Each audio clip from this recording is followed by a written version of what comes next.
Hi, Mary. Hello. Mary Wambui is an affordable housing asset manager for the Planning Office for Urban Affairs, a nonprofit social justice ministry of the Roman Catholic Archdiocese of Boston. Her expertise ranges from preservation of affordable housing assets through property and portfolio repositioning to maximizing performance through capital planning, green and sustainable design, rehabilitation, debt restructuring, and building stakeholder relationships. Mary also serves the Commonwealth of Massachusetts as Councilor in the Energy Efficiency Advisory Council, a state body that directs the energy efficiency vision for the Commonwealth of Massachusetts. She is also a co-chair of the EEAC Energy Equity Working Group, a co-lead for communities at Browning the Green Space, an organization that enhances diversity, equity, and inclusion in the clean energy industry and beyond. Mary is involved in the leadership of other community-based organizations and a sought-out speaker on issues of energy equity. Thank you, Mary, for coming today. Yeah, thank you very much. Good morning, good afternoon, and thank you to the Redwood Energy team for inviting me to this conference. And my presentation is a broad overview of equity in decarbonization of buildings, practice, and policy. As you all know, Massachusetts competes with California as far as energy efficiency is concerned, or in terms of being innovative about climate policy and practice. I will be telling you a short story just throughout the presentation that is picking from that experience. So that's my name. And the next slide, the Planning Office for Urban Affairs, as you have heard, is the social justice ministry of the Roman Catholic Archdiocese of Boston. We build affordable housing and revitalize neighborhoods. So I know most of us here know these definitions, but I wanted to just highlight them again. What building decarbonization is reducing greenhouse gas emissions from buildings. And this is a key strategy, even in Massachusetts, for our long-term climate goals. Policy is the course of action taken to deal with a problem or concern. Practice is the actual application of the policies that you have identified. And I also added implementation there, which is the stage of executing adopted policy as specified by the legislation or policy action. So I'm very excited about the new laws, the IRA, the new climate law in Massachusetts, and many other things. But I want us to be aware that we are talking about change, and relying on unjust systems to manifest that change is ridiculous. I will show you just how ridiculous it can get. So in 2008, Massachusetts passed the Green Communities Act, which was going to expand activity and employment in the areas of advanced energy technology. That is the same time when we formed our utility managed energy efficiency delivery system. Please note that our energy delivery system, our energy efficiency delivery system in Massachusetts is ratepayer funded. We just completed planning for the 2022 to 2024 3-year state energy plan.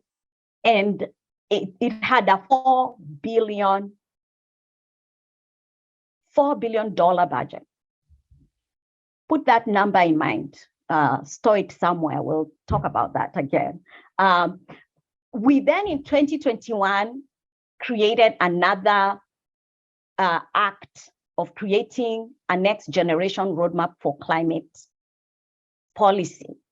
And what that did, it introduced greenhouse gas emissions limit. So for the past 10 years or so, we have been having state energy efficiency plans, but we did not include greenhouse gas emission limits or targets. So the Act of Climate Policy in 2021 brought that on.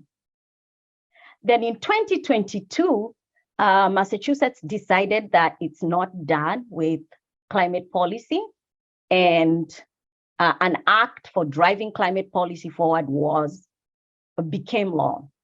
And the key thing that I want to highlight in the 2022 act is the fossil fuel ban pilot. So how did we implement the Green Communities Act?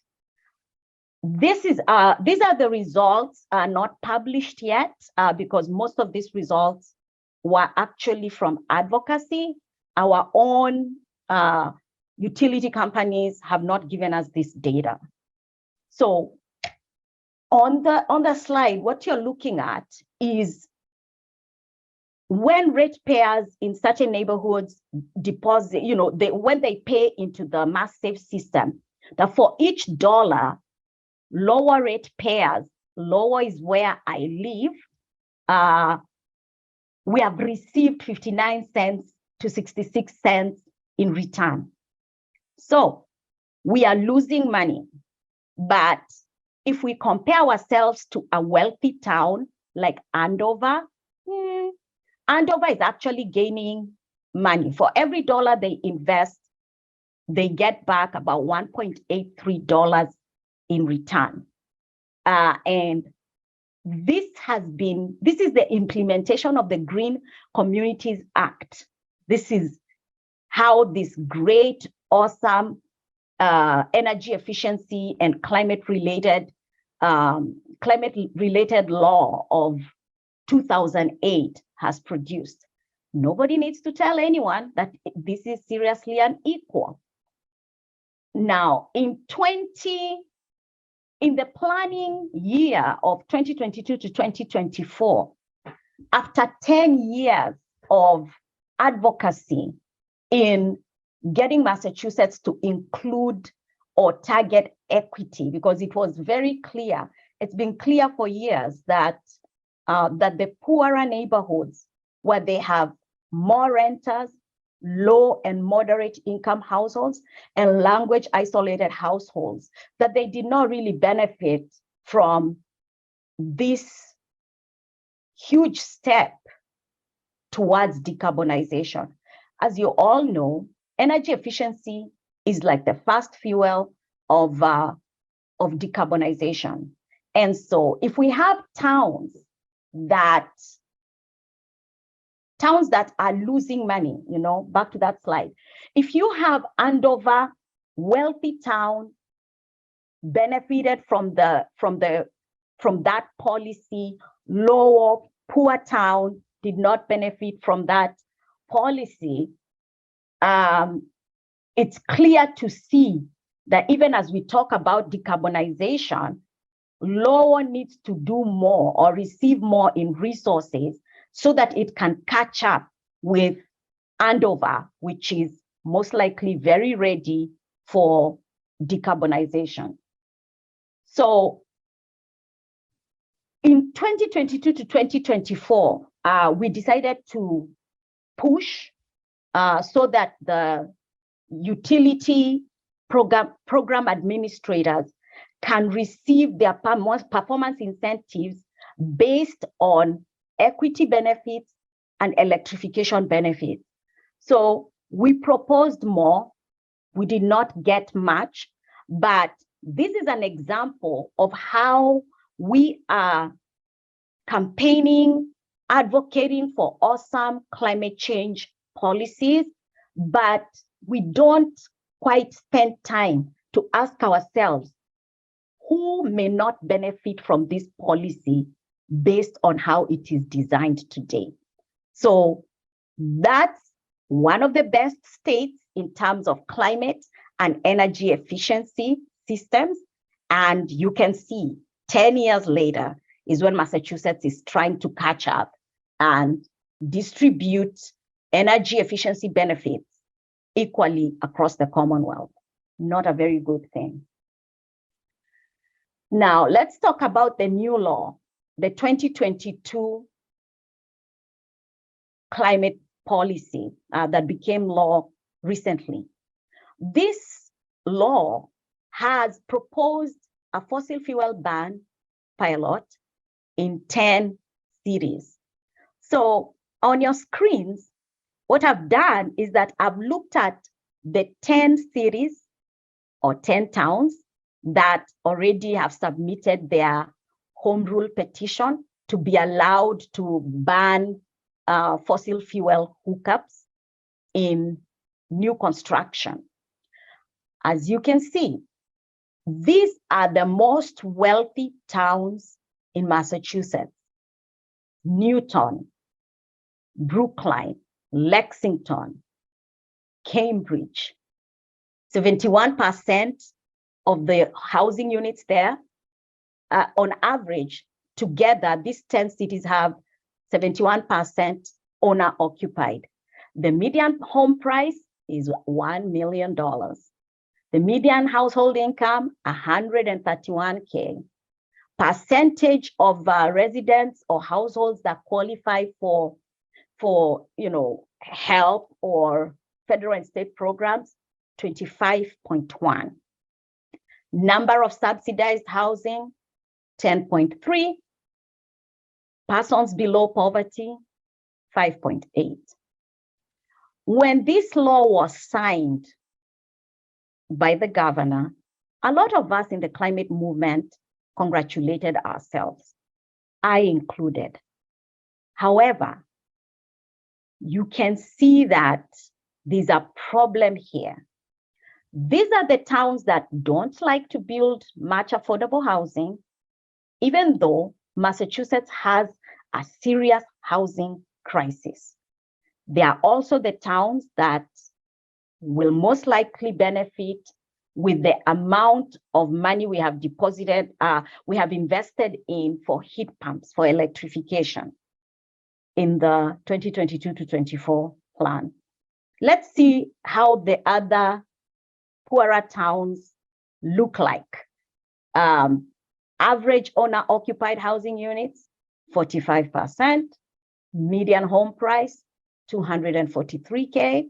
Median household income, $50K. Percentage of households that qualify for federal and state affordable housing programs, 60%. Number of subsidized housing, 13%. Persons below poverty, an average of 18.1%. It's totally ridiculous to assume that this great law, based on our poor implementation of the Green Communities Act, it's crazy to imagine that this law, or think that this law, is actually going to bring decarbonization results, reduce energy burdens in communities that have been left behind. Just wanted you to see that one. Now let's go to the next slide. This is a sample affordable housing development project timeline. So I'd like to introduce you to this project. It's going to have 52 units, new construction budget at least 20 M. And it's basically, way there in terms of approvals. Why am I showing this slide? I'm showing this slide in relation to the proposed fossil fuel ban pilot. So most affordable housing projects begin way before, they take years. I'm sure some of you have worked in affordable housing. So we acquired this deal in 2017. due diligence and environmental community financial feasibility, 2017 to 2019. We got zoning approval in 2017 and 2018. Then we've already lined up all our funding and we are ready to begin construction. This project is in the city of Boston, a city that just passed its home rule petition to be part of the fossil fuel ban pilot under the new climate legislation. This far, even before we do our groundbreaking, we've already spent at least $1 million. For those who build affordable housing, you know that deals take a very long time to conceive, to look for funding, and to get approved. Now, let's say Boston says, starting 2022, you need to not have any fossil fuel hookups in this building. We will have spent $1 million and we will have to go back and redesign, ask for zoning, or get more funding. In a place where there's a serious housing crisis, it's not fair to continue keeping people in the pipeline, to continue keeping people on waiting lists because we changed climate legislation. While I am not denying that we need to decarbonize, what I'm trying to say is that we need to do these things in a smarter way with hearts that can see what's going on in other areas and not just be so fixated on this is what we want as a climate folks. So if Project XYZ was to get redesigned again, where would it get money from? It would even have to go again for other rounds. It was funded at the third round of DHCD funding. So we've gone for funding 3 times, and now it's funded. If we decide that this project has to be fully electrified, we will have to go back and do all these things again. Basically, what I'm trying to say is that the impact of the 2022 law on affordable housing and equity is that, one, it may impact the production and preservation of affordable housing. There is sunk cost, and there may be hardships that threaten the project's viability. We are going to essentially be delaying or furthering the dreams of those on waiting lists. And as far as like looking at the whole thing generally at a state level, residents in municipalities and towns that have not benefited from energy efficiency measures may be forced to pay for stranded gas assets. Energy burdens may also increase. So what I'm trying to really paint is a picture of how we have been doing great and noble things, but not paying close attention to the unintended consequences of climate policy. We need to be acknowledging and recognizing that there are other crises out there long before the climate issue became this, before we all started to, say, oh, there's climate change, there's this and that. People have had crises and they're dealing with these crises. So I'm not asking us to deny that we need to do something about climate. What I'm trying to say is, let's be deliberate. Let's pre-plan interventions that mitigate the unintended consequences.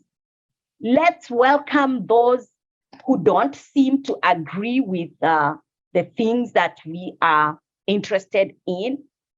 Let's leave room for creativity, and let's make our table wider. Just because maybe a commercial building developer acts very stressed because there'll be a fossil fuel ban, it doesn't mean that they are a climate change denier.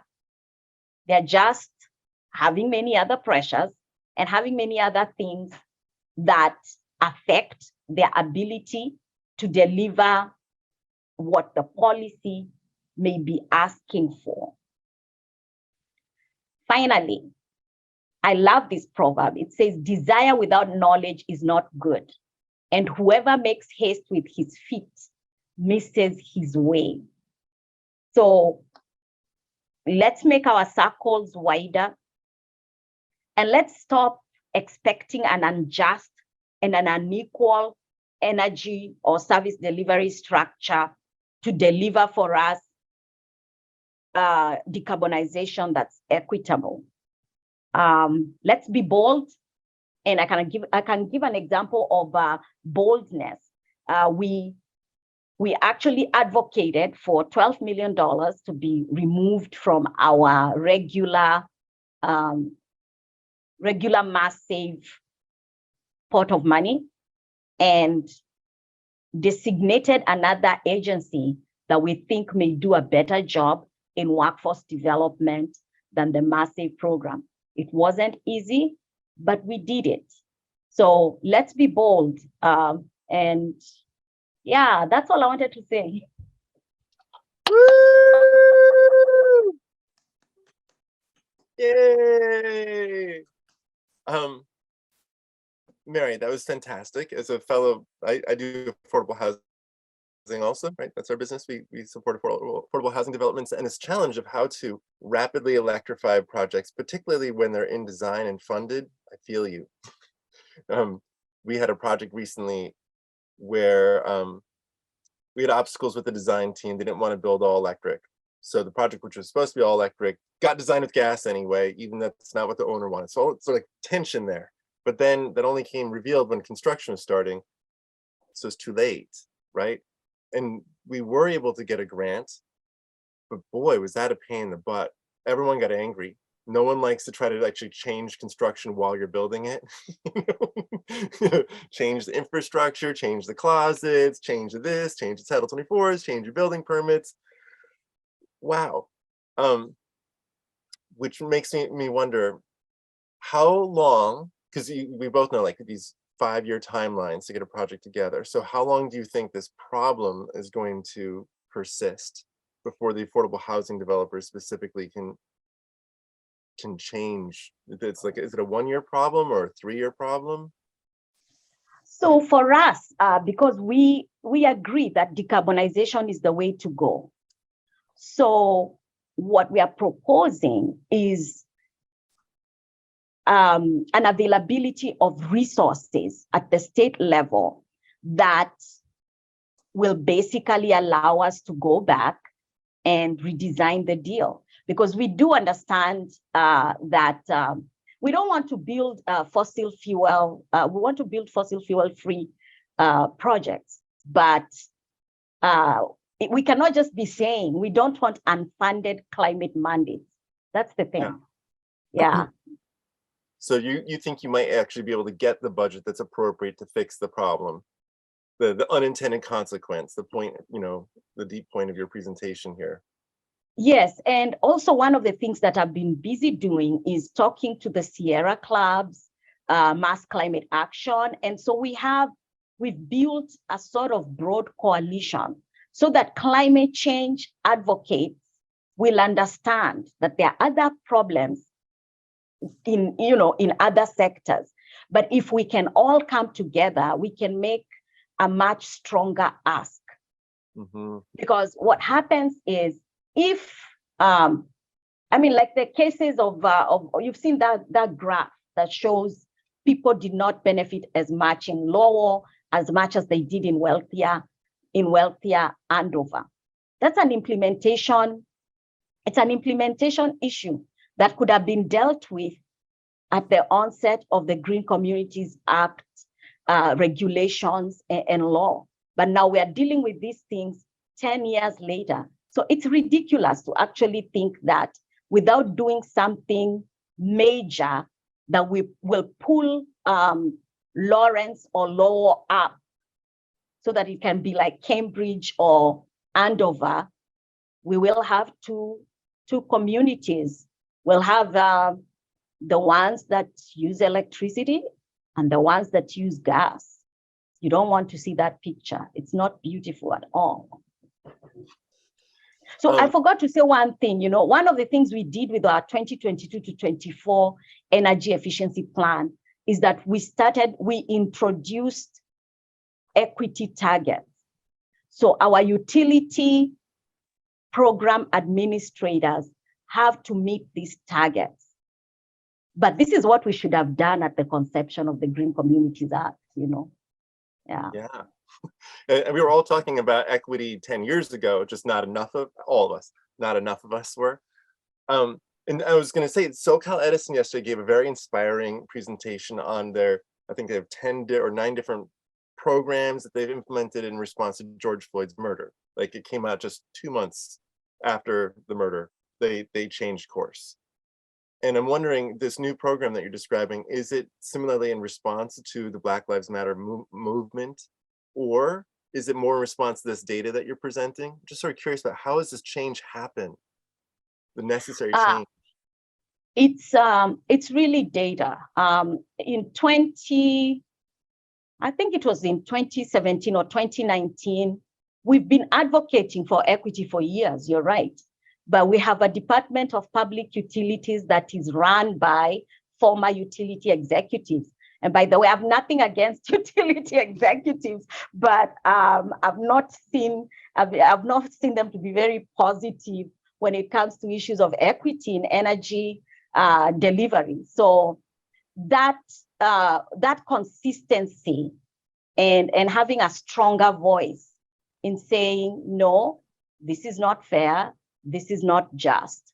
I joined the EEAC in 2017, and I sat next to somebody who worked for a big utility, administrator, a huge organization. And when I said equity, the guy turned to me and said, "What are you talking about?" We heard that there was a necessary retraining program, both at the World Resources Institute and at SoCal Edison. That was a significant component of their work, was to actually go out and provide trainings, teach the language, the vocabulary, the practices, the attitudes, the ways you can be offensive or not, but there was a lot of education that was required. There was Junius Presti was just asking, Mary, we applaud your work and the endurance to be staying the course for the greater good of the poor and the low wage earners. God bless. Tuko Pajamo. Pamoja.